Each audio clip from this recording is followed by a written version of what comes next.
tuombe. Pokea baraka za Bwana. Bwana akujibu siku ya dhiki na kukuandama upitapo katika bonde la uvuli wa mauti.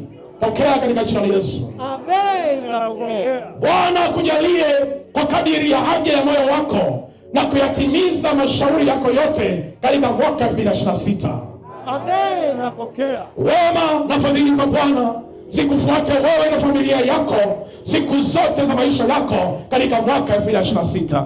Amen. Napokea. Bwana akujalie afya na uzima tele, wewe pamoja na familia yako, akuondolee magonjwa mabaya mwilini mwako na kukupa ustawi katika mwaka 2026. Amen. Napokea. Bwana Mungu azibariki kazi za mikono yako, akabariki mashamba yako na mifugo yako, akupe utele wa mazao na aizidishe faida yako katika mwaka 2026. Amen. Kila silaha itakayofanyika juu yako isifanikiwe. Kila neno la ubaya dhidi yako lifutike na kutotimia.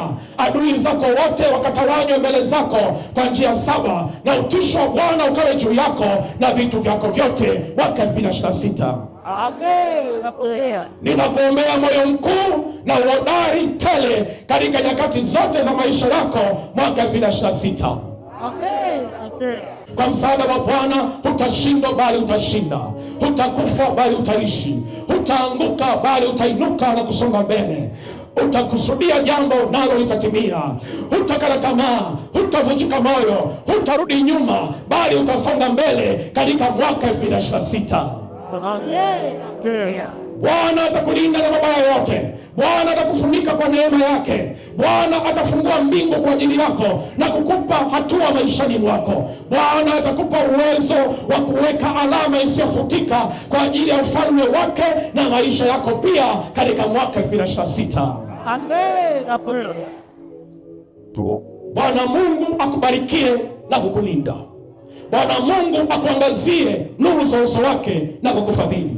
Bwana Mungu akuinulia uso wake na kukupa amani katika jina la Baba na jina la Bwana na jina la Roho Mtakatifu. Sema amina na upokee katika jina la Yesu Kristo aliye hai.